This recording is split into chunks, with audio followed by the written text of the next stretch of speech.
So, what if I told you there's a single thing you could do that would slash your risk for pretty much every major disease, literally build you a better brain, and boost your mood? Well, the science is clear. It exists. And no, it's not a pill. Today, we're going to break down why movement might just be the most powerful medicine out there. All right, so let's get right into it. What makes movement so incredibly powerful? To really get a handle on this, we're going to start with the big picture, kind of the amazing top-line promise of just being consistently active. When the former head of the CDC calls something the closest thing we have to a wonder drug, you listen. And this isn't some exaggeration, not at all. It's a conclusion based on a literal mountain of scientific evidence. So what can this so-called wonder drug actually do for you? Okay, get ready for this number, 30 to 40%. Let that sink in for a second. That's how much you can lower your risk of dying from, well, anything, if you're an active person versus someone who isn't. We're talking about a massive, life-changing difference here. And you know what the best part is? The bar to get started is so low. Seriously, we are not talking about grueling hours at the gym. Research shows that just 22 minutes a day of moderate activity, like a brisk walk or, hey, even dancing around your kitchen, that's enough to cancel out the serious risks of sitting too much. It's so achievable. Okay, so living longer is great, right? But movement does something even more incredible.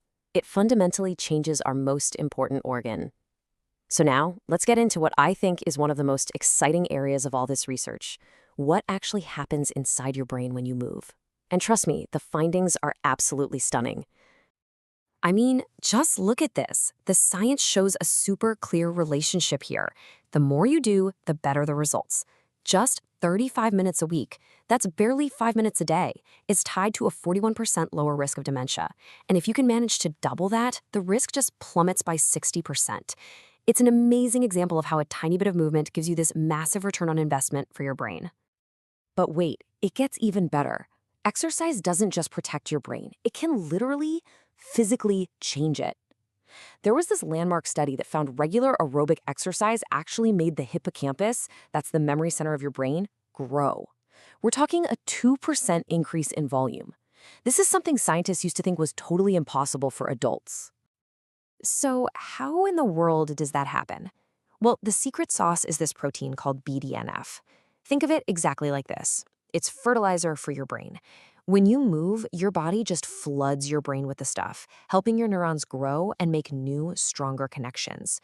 It's pretty much the biological engine driving all these amazing brain benefits. And the real-world payoff for all this, it's huge. We're talking 7 years. That's how long you might be able to delay cognitive decline just by walking somewhere between 5,000 and 7,500 steps a day. And get this effect was even seen in people who were already showing early signs of Alzheimer's. That is just incredible. Okay, the brain stuff is obviously amazing, but honestly, it's just the beginning.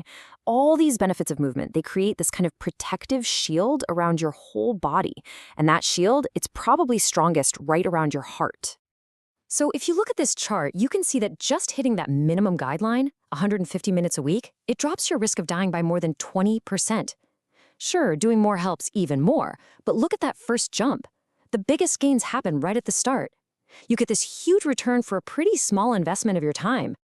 Now this is a really big one. Think about it. When it comes to lowering high blood pressure, regular exercise is often just as powerful as the prescription drugs people take for it. We're talking the exact same 5 to 7 point drop, but without the potential side effects. That is a seriously powerful choice to have. Okay, but here's a question I get all the time. Doesn't high-impact stuff like running just destroy your joints? It's a totally common fear, right? That you're just going to wear down your knees. But what does the science actually say? Well, the answer might really surprise you. Okay, so think of the cartilage in your joints like a sponge.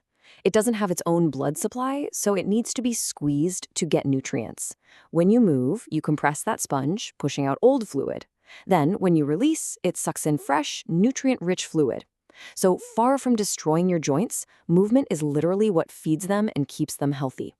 It even helps turn on your body's own natural anti-inflammatories. And that protective shield we talked about, it even helps with cancer prevention.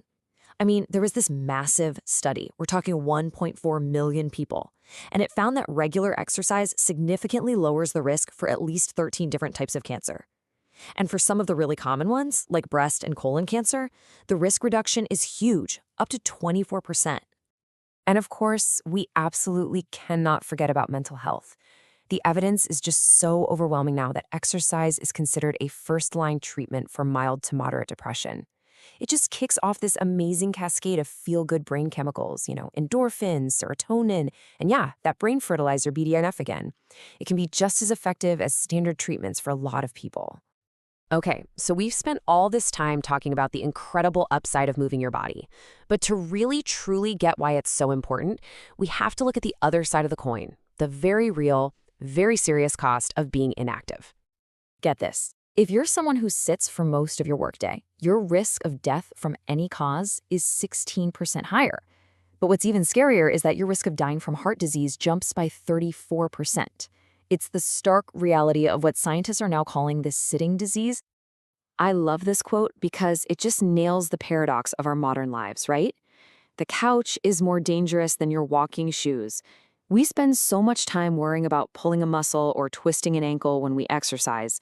But the reality is, the single biggest threat to our health might just be that comfy chair we're sinking into. Okay, so I know hearing all this can feel a little overwhelming, but here's the really good news. The solution, the actual prescription, is way simpler than you think. So let's break down what you can actually do starting right now. First things first, let's just bust a huge myth right now.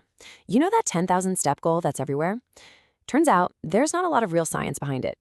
The actual research shows that you start getting meaningful, powerful health benefits way earlier, somewhere around just 4,000 steps a day. Now that is a much more realistic goal, isn't it? So here's your action plan. It's super simple. Number 1, start low and go slow. Seriously. Number 2, aim for consistency over intensity. Just showing up is the win. Third, mix it up. Walk, dance, stretch, whatever you enjoy. And maybe the most important point of all, it is never, ever too late to start. Your body is ready to reap these benefits whenever you are. And this quote from a cardiologist, Dr. Andrew Freeman, it just brings everything together perfectly. He says he tells his patients he has a medicine that exists. It's just not in a pill form. It's sweat equity. If this was a pill, every single doctor would be prescribing it. The only price you have to pay is putting in a little effort. When you really boil it all down, all this amazing science is just confirming something our bodies have known all along. We were built to move. Movement literally is life. So the final question really isn't, do I have time for this? It's, can I really afford not to?